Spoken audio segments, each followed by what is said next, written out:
You're listening to Dakota Spotlight, a production of Forum Communications. My name is James Wallner.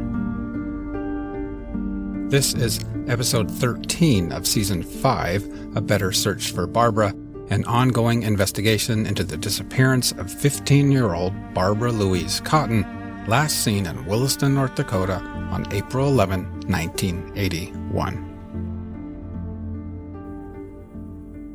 Hey everybody, it's Thursday, May 6th, 2021, and I've decided to add a little update at the very beginning of this episode. I was all ready to publish it, but I'm going to drop this in here.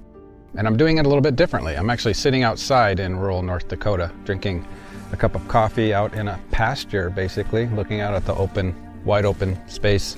And what I want to tell you is that I'm going to send in a tip to Williston PD, I've decided. After I publish this episode, I'm going to write a long email to them and tell them about something I've been thinking about for a long time. And unfortunately, I can't really tell you about it, but here's the gist of it. Basically, when we talk about mysteries like Barbara Cotton's, we talk about puzzles and finding pieces of the puzzle.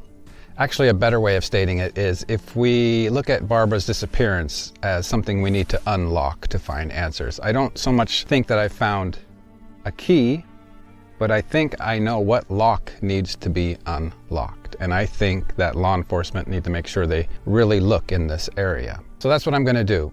And it kind of kills me that I can't tell you more, but I want to explain right now why I'm not going to tell you more about this tip. I mean, mostly it's to protect the well-being of an individual, not so much their safety, but just their well-being. And because, very importantly, I've been asked not to share it, and finding answers to what happened to Barbara Cotton is more important than this podcast. And who knows, if this leads to an answer about what happened to Barbara Cotton, you'll hear about it eventually. But like I said, basically, I feel like I want to tell law enforcement where they should be focusing some of their efforts to help unlock a lock that might completely open up answers about what happened to Barbara Cotton. So thank you for understanding. I'm going to publish this now, this episode, and I'm actually recording this on video, so I'll post this to maybe the Facebook group as well. And you can see a little bit of rural North Dakota. If you're not in the Facebook group, please consider joining. And with that, here is episode 13. Coming up later in this episode, we're going to talk more about person of interest Frank J. Delapena. As usual, I've been busy working on this story, this unsolved cold case. My days are filled with an array of tasks, actually, from composing and sending off open records requests, tracking down or at least attempting to track down people, and following up on leads or tips that you have all sent to me. Sometimes these tips lead to uncomfortable or even creepy interactions. Sometimes they turn out to be a little bit comical, but that's okay. I could use a laugh now and then in this otherwise very sad story. Case in point, I recently talked to a taxidermist from the Williston area. I called him because someone told me that the man had a human skull sitting on a shelf. And I got to thinking, that is not completely out of the question that someone might find a human skull somewhere in the open prairie and then never tell the police about it. In fact, that kind of thing has happened, or did happen at least, back in the 50s. Here is a 30-second snippet of Dakota Spotlight Season 1, where I spoke with a man named Francis Tibor. Back in the 50s, my uncles who were avid bow hunters and rifle hunters stumbled across this human skull. So they brought it back home, and for years I know it was around the farmstead. As a matter of fact, I was in grade school at the time, and they gave it to me so I could take it to school, or show and tell in school, and I know it was kept around there in the granary for a number of years. Eventually, someone pointed out that they should turn that skull in, and so they gave it to the State Historical Society. They said it was from either a young boy or a young lady. That skull was found back in the 50s before Barbara Cotton was born, but I had to follow up on this tip and call this taxidermist in Williston. Unfortunately, he did not want to be recorded or on the podcast, but he sure got a kick out of my phone call. A skull, he said. I sure do. It's made out of plastic, and the police were here 20 years ago to take a look at it. He explained that he had glued some jackrabbit hair on the plastic skull, mostly just as a conversation piece. And so I scratched that tip off our list. Like I said, a laugh or two in between all of the other emotions is kind of nice.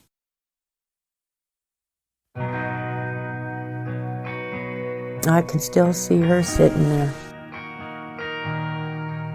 First they said she's a runaway, and I kept saying to people, she wasn't a runaway. She had no reason to run. I don't care what people say. I know she did not run away. There's no way. Nobody had ever sat me down throughout all of these years and asked me anything. I don't even remember the police coming to the house, to be honest with you. Could this guy come along and just grab her and take her out somewhere? Because he's done it to two people. And I got to tell you, I've always believed that he hurt her. When my mom said she was missing, that's the first thing that popped in my head. And I feel guilty that we didn't do enough early on. No, I have no knowledge where remains are for Barb Cotton. It's so bad that I cannot remember her name, but I know exactly where she lived. She lived on the 18th housing project there in the brick ones, the townhouses. It just kind of broke my heart a little bit that, Barbara was just as deserving of the same investigation, regardless of whether she was older or chose, she had a boyfriend, or, even if she was sexually active or, drank or did whatever, she was just as deserving. I looked at it through those lenses, and it was heartbreaking. I don't know about you all, but I'm starting to feel a little bit disoriented in this story. Why is it that I feel like I almost knew more about Barbara's disappearance in episode 1 than I do now in episode 13? Of course, that's not at all true. It's just a feeling. We know much, much more now than we did then, but at the same time, I'm kind of more confused and less certain of what the actual truth is. Somehow, things seemed easier when all we knew was the following, as posted on the website The Charlie Project, and read by a voice actor. Barbara was last seen leaving a restaurant on Main Street in her hometown of Williston, North Dakota, during the evening hours of April 11, 1981. She had dinner there with her boyfriend and another friend. Barbara's boyfriend offered to accompany Barbara home afterwards, but she declined and left the restaurant alone. Her boyfriend watched her walk to Recreation Park, which is 5 blocks from home. Barbara never arrived at her destination and has never been heard from again. She did not take her clothes, eyeglasses, cigarettes, money, or any other personal belongings with her when she disappeared. She also left behind a paycheck from work. Barbara's case was originally investigated as a runaway case, and a missing persons report was not filed for several days as a result. Her case is considered open and unsolved. That is a story that we can somehow imagine in our minds, right? But now the story is just so much more confusing with so many moving parts. Here are some random things we have learned and things we need to now ponder over. Stacey Werder was with Barbara on the night she vanished, but he was never spoken to by law enforcement back then, or if he was, it wasn't documented, or if it was documented, the reports are missing or gone or lost or something. Speaking of documents, Williston PD tells us that the case files for Barbara Cotton don't really start shaping up with proper or more hardy documentation until around 1985 or so, 4 years after her disappearance. Why is this? We've been operating on the assumption that the investigation was simply not documented properly. It was sloppy. But do we know that, really? Maybe there are documents missing from the file. And if there are, why would that be? The most straightforward way of knowing if there are discrepancies in the file would be to view it. I've seen plenty of police files. I can't speak for Williston PD, but I can tell you that investigators at the Bismarck Police Department, at least as far back as the early 90s, carefully indexed their reports. On the bottom right-hand corner of each page was a notation of the document number. For example, it might start with the letter D and then a dash and then a number, such as D1, the first record in the D section of the file. The next page would be D2. You get the picture. D3, and so on. So we might wonder, what does the Barbara Cotton file look like? Did it ever get to a state of being indexed and organized? Is there a D1 and then a D2 through, I don't know, D200 or 2000? And if so, are there any missing documents? Does it jump from D29 to D50 or anything like that? As I said, the easiest way to know would be to view the file itself, but as long as a case is unsolved, open, and ongoing, a police file is exempt from the open records laws. And by the way, if you are a resident of North Dakota, at least, you should know that records are not closed unless open. It's the other way around. All records are open to the public unless they are somehow exempt from that law. In other words, it's not up to you to prove that a record is open or should be open for your review, but it's the other way around. The agency or record keeper needs to display or demonstrate to you how that record is exempt from the open records law. I'm working on a future episode all about open records laws, transparency of government, and your rights as a resident of your state. Barbara Cotton's sister, Kathy, told us in this podcast that she was told in about 2004 that Williston PD said they will never close this case. They wanted her to know they'll never give up on solving it, I guess, but the byproduct of never closing a case is that we, me, you, residents of North Dakota, may never get the truth, may never see the contents of that file.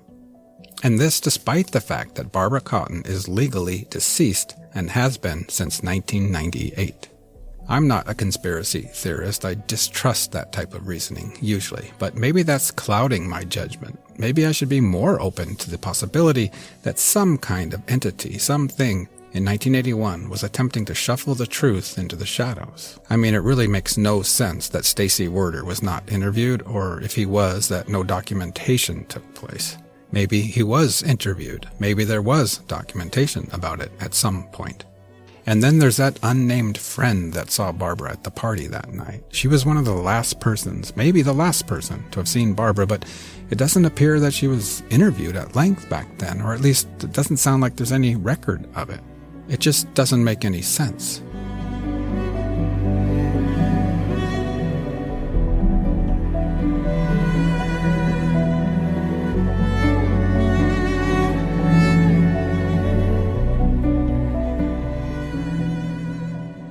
We've also learned that Barbara's older brother, Frank Cotton, is a person of interest in her disappearance, but we don't really know why exactly.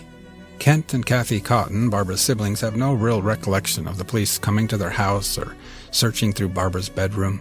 Kent Cotton doesn't even remember being spoken to by the police until about a year ago. What does this mean? Sometimes I catch myself wondering and thinking that maybe Barbara's alive somewhere in some kind of crazy witness relocation program.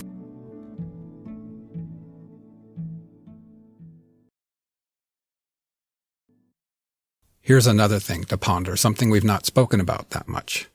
On August 1st or September 1st, 1981, about 4 to 5 months after Barbara vanished, Louise Cotton received a phone call from Stacey Werder's mother in California. Stacey Werder hung himself in jail in Montana on July 16th, so this phone call from Stacey's mother to Barbara's mother was between 2 to 6 weeks after his suicide. Stacey's mother told Louise Cotton some things. For one, she said that Stacey had talked about Barbara before his death. This must mean that he spoke with his mother on the phone, but when she said he talked about Barbara, what did that mean? Did he say, "Mom, I've got a new girlfriend named Barbara"? Or did he say, "Mom, there's this girl named Barbara Cotton that's missing, and it seems like I was one of the last people to see her alive. I don't know anything about it"? Stacey's mother also told Barbara's mother this. She said, "If Barbara ever comes home, please have her call me." Why did Mrs. Werder do this? Did she think that Stacey killed himself over a girl? Did she just want to know if Barbara knew anything? Did she want to confront Barbara? Wouldn't it be nice to know the full context and contents of those conversations between those mothers? We know they took place because Louise Cotton called the Williston Police Department and told them, and she gave them Mrs. Werder's phone number in California. But Williston PD seem unsure about all of this to this day. Certainly it seems that this too was never looked into, or at least documented, or the documentation is gone. And the list of unanswered questions goes on. I'll be honest, when we got the opportunity to speak with investigators working on this case, I thought it would answer some of our questions and things would make a lot more sense, but it actually confuses me even more. We did, of course, get some great information, though. For example, we learned about Frank Delapena, a man who murdered 2 young girls in Wyoming about 3 weeks after Barbara vanished. He was in Williston when Barbara disappeared. Frank Delapena was apprehended, and then, just like Stacey Werder, he hung himself in jail. It's hard to not wonder if those 2 men were connected somehow. One way to find out would be if anyone could place Stacey Werder and Frank Delapena at the same oil company. Both men worked in the oil industry. This is well documented in Delapena's case, and in Werder's case, it says as much on his death certificate. Maybe you can help. Did you yourself, or do you know someone who worked in any of the following oil companies in or around Williston in 1981? Size Pros, HR, Baroid, Cethful, or CGG. I'll repeat those in a second. Does anyone have any knowledge of these companies, or can you put me in touch with someone who does? Size Pros, HR, Baroid, or maybe Baroid, not sure, Cethful, CGG. If you know anything about these companies, please email me at dakotaspotlight@gmail.com. Here's another thing I've been getting told over and over again by people.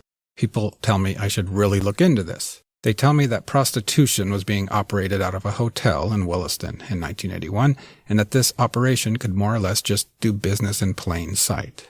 If you have any information about this, I'd love to hear about it. Like I said, we have a lot more information, but somehow things seem to be even more confusing. I hope you're not becoming too frustrated with this story. I wish I had more answers for us, but what are our options at this point? Should we just give up? I don't think so. I think the opposite should happen. In Season 4 of Dakota Spotlight, I explored the unsolved case of Billy Wolfe, murdered in Fargo back in 1978, 3 years before Barbara vanished. The investigating agency in that case is Clay County, Minnesota, just across the river from Fargo. Clay County Sheriff Mark Empting recently hired a retired investigator to work on the Billy Wolfe case, to work on it consistently, focusing just on that case and one other cold case. This is what the sheriff of Clay County, Minnesota had to say about his decision to do just that. I did just recently hire an individual. He's going to be working part-time for us, but he retired from the Minnesota Bureau of Criminal Apprehension. He had 23 years working with them, most recently in their homicide division, and that's what his job is going to be here now, is to look at two of our cold cases that we have and see if he can maybe bring some closure to the families. They're going to be getting a fresh look at it, fresh eyes at it, and hopefully he'll be able to maybe look at some things in there that could have been done that weren't done, and things like that. So it's, for us, I think it's a good step forward. This guy's got the expertise, and he's not only, he won't be looking at it alone. If he sees something that they need to follow up on, then one of our other full-time detectives and him will be able to go out and start working that lead. So I think it's a good thing for the sheriff's office, but I think it's even a better thing for the family. After 42 years that have passed. This is what Barbara deserves. Someone at Williston PD dedicated to Barbara's case. Someone who can take the time to return phone calls and return emails. Someone who can focus their efforts on finding answers while it's still possible to interview people, while people are still alive.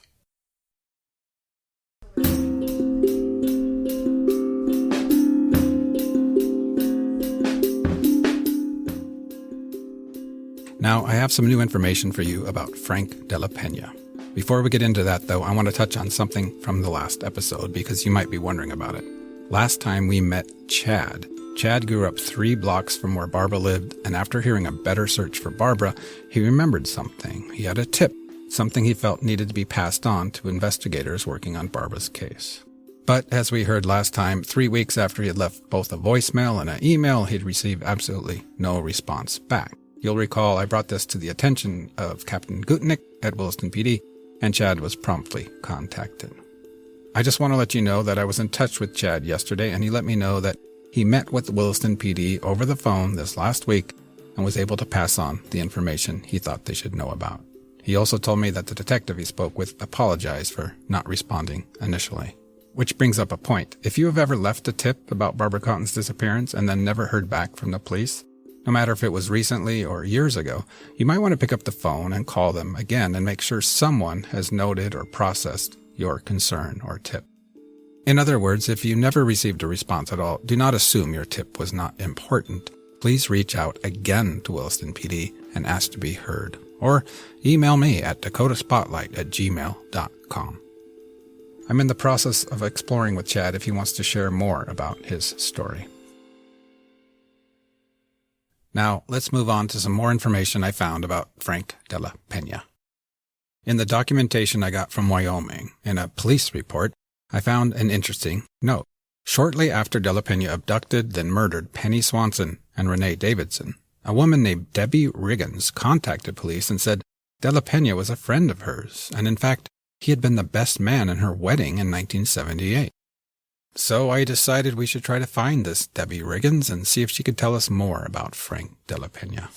And I got some great help from an extended member of the Cotton family, Lisa Jo Sheely. Lisa Jo is a skilled genealogy researcher, and so she did me a huge favor and went looking for Debbie Riggins.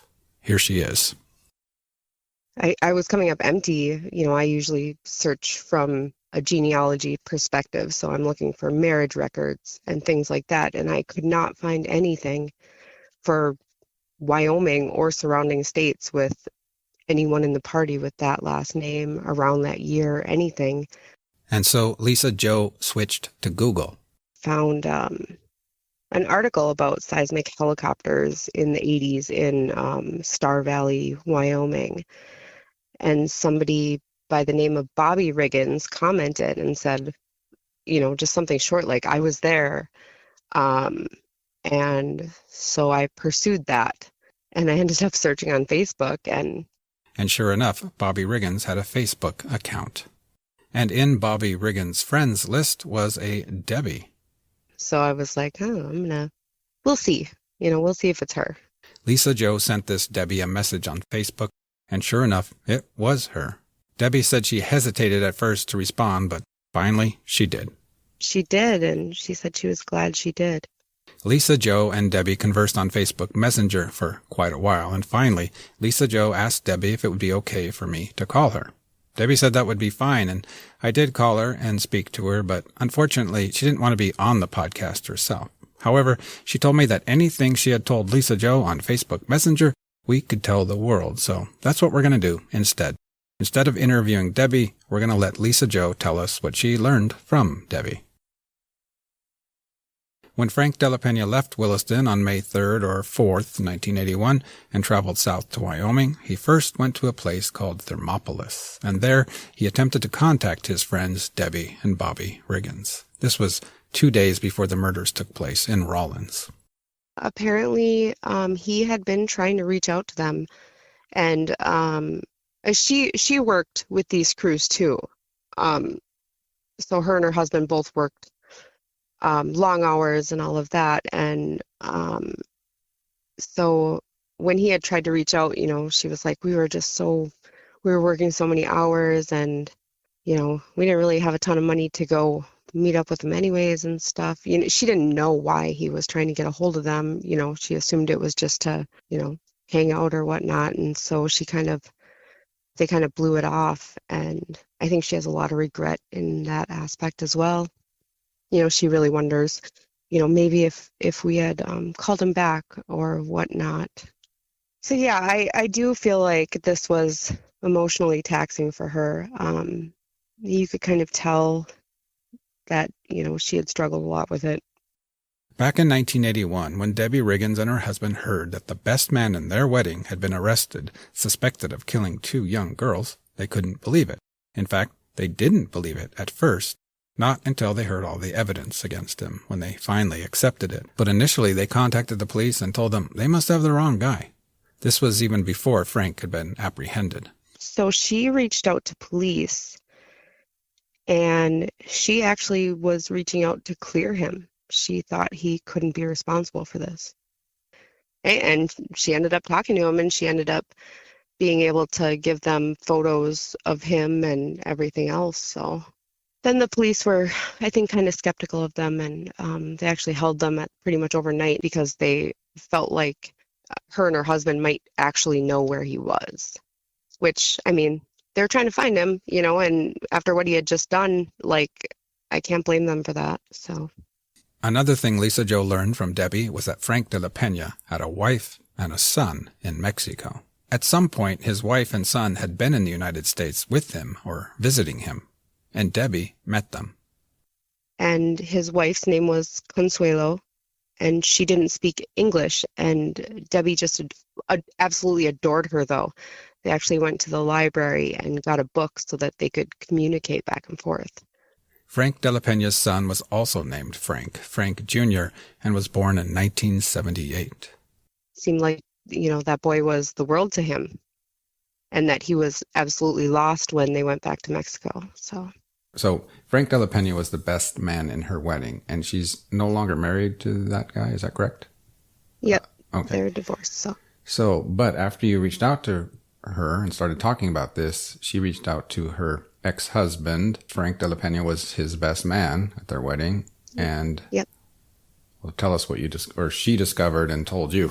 So, and, you know, as far as I can tell, it seems like this was the first time that she was hearing any of this. What she said was, apparently Frank was the son of a prostitute in Juarez. He had a terrible childhood and had anger issues. I did not know all of this.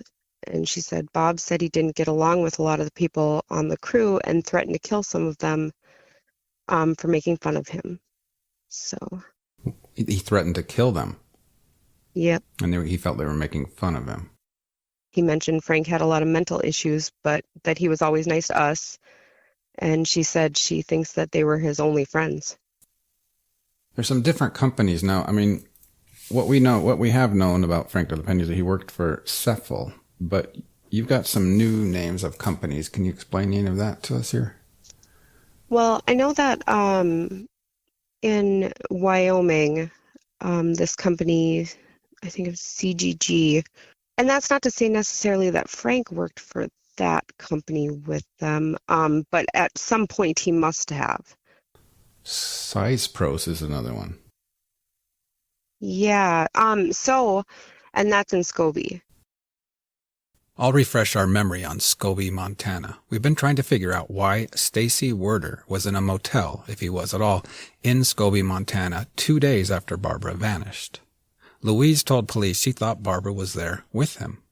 We have no solid connection between Stacey Werder and Frank Delapena, but we're wondering if they knew each other.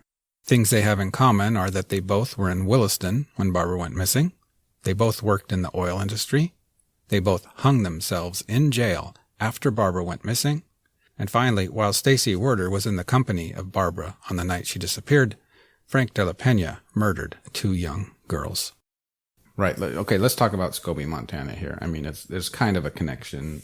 It might not necessarily be at the same point in time, but, you know, I did try to ask her about, you know, she listened to episode 9. I told her that she really should. And then I, you know, had more of a discussion with her, and we talked about Stacey Werder and stuff like that.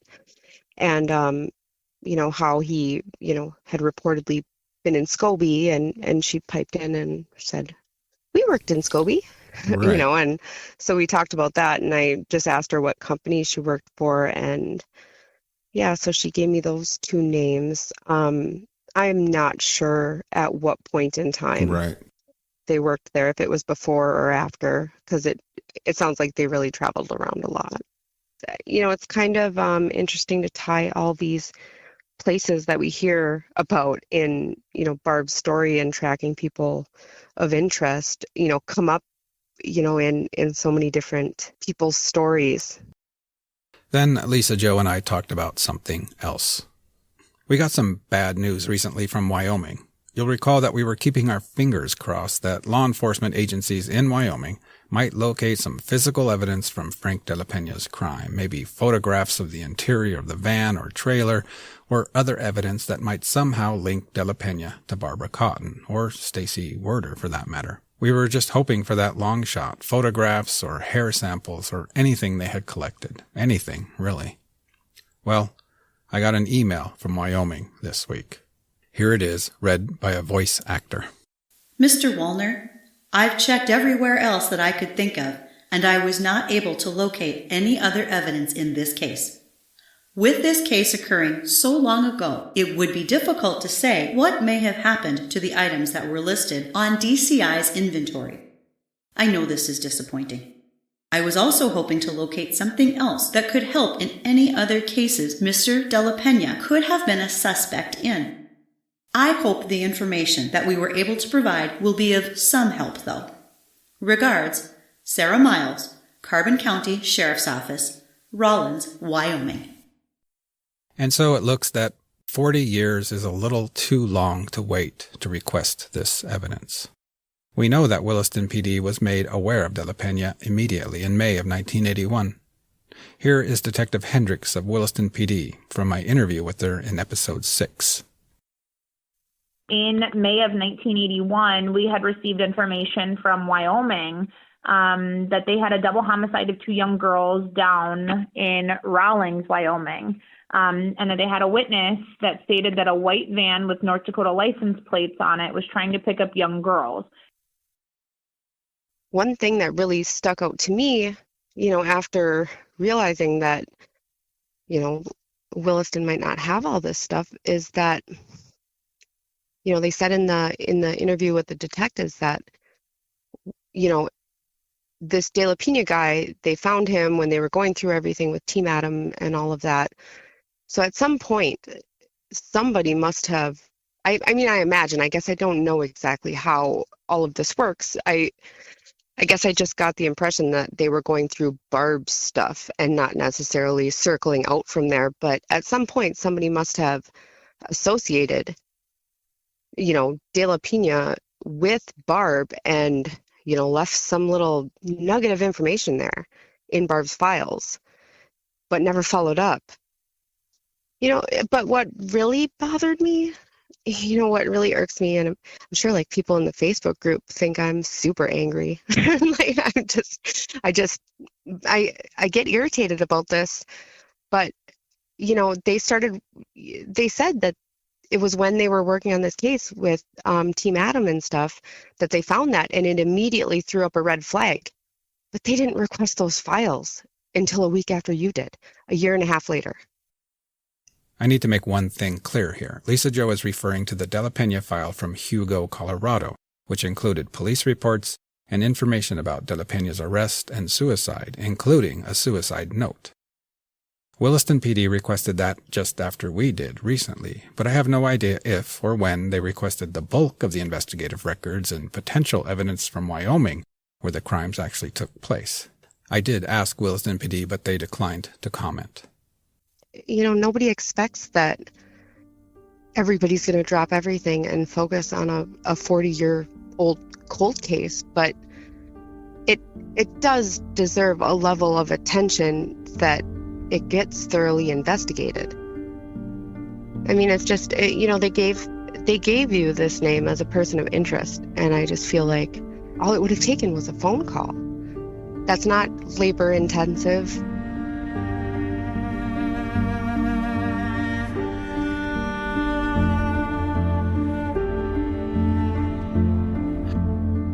By the way, there's no doubt that Frank Delapena was guilty of those homicides in Wyoming. The evidence against him was overwhelming. But Debbie Riggins was not the only person to state that this evil man was also a polite man. This includes the sheriff at the time, the man who arrested him, Leroy Yowell. I'm 80. I turned 80 Friday. He was very polite and very nice to deal with. Well, me and the CSP worked together on this and arrested him and put him in jail. And then he committed suicide. I only had 2 suicides in the jail in my 32 years. And he was the first one.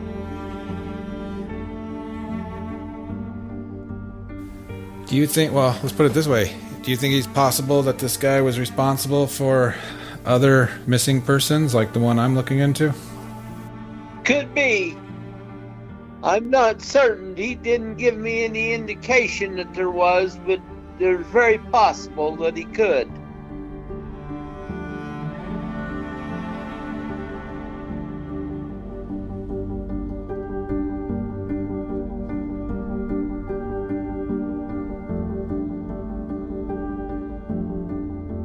Before I leave you, I want to ask you all for some more help. I've been trying to locate someone for quite a while, but so far no luck.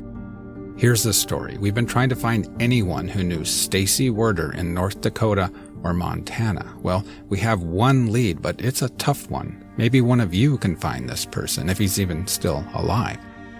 This is what we know. Sometime after Stacey Werder's suicide, 3 men took Stacey's belongings to Northern California and delivered it all in person to Stacey's mother near Wairika, California.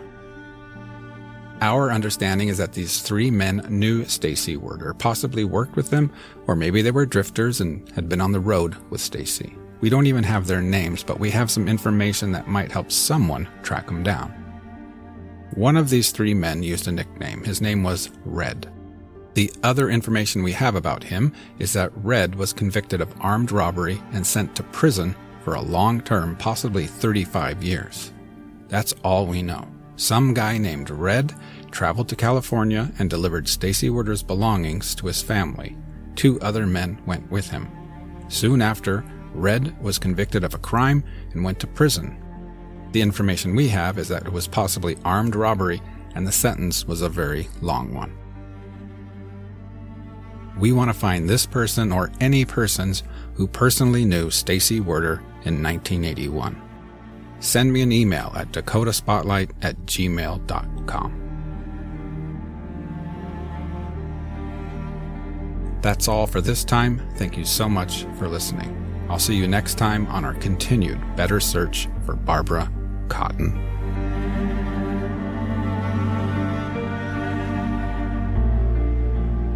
I'll read you something that I wrote down, before you called. I was just like, I want to get this right so much for her. I wrote down, she had this long, beautiful, slightly wavy hair. That was just the thing about her.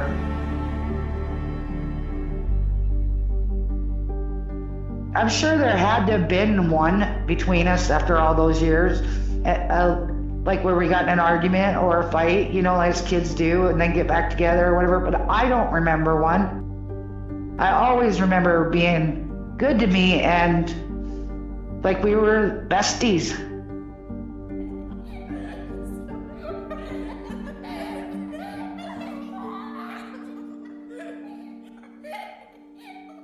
I can still see her sitting there.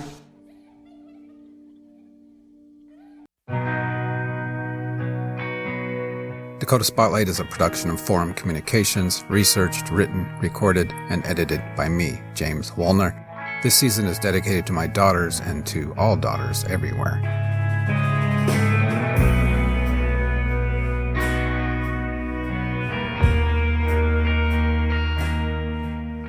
Some music in this season, including the song you're listening to now, provided by North Dakota-born, former Wishick area resident, and UND grad Isaac Turner of Kalamazoo, Michigan, and his seemingly infinite number of musical bands and projects.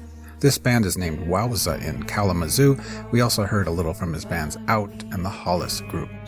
Search for Wowza, Out, and the Hollis Group on bandcamp.com or see the links in the show notes. Thanks much, Isaac and friends. To learn more about missing kids, check out the National Center for Missing and Exploited Children at missingkids.org. To contact me, shoot me an email at dakotaspotlight@gmail.com. If you're loving this season, please tell your friends in real life and on social media and give me a review and a rating on Apple Podcasts. And why not come and join us at the Dakota Spotlight Facebook group? Thank you so much for listening to this episode of Season 5, A Better Search for Barbara. Be safe, stay warm, and see you next time.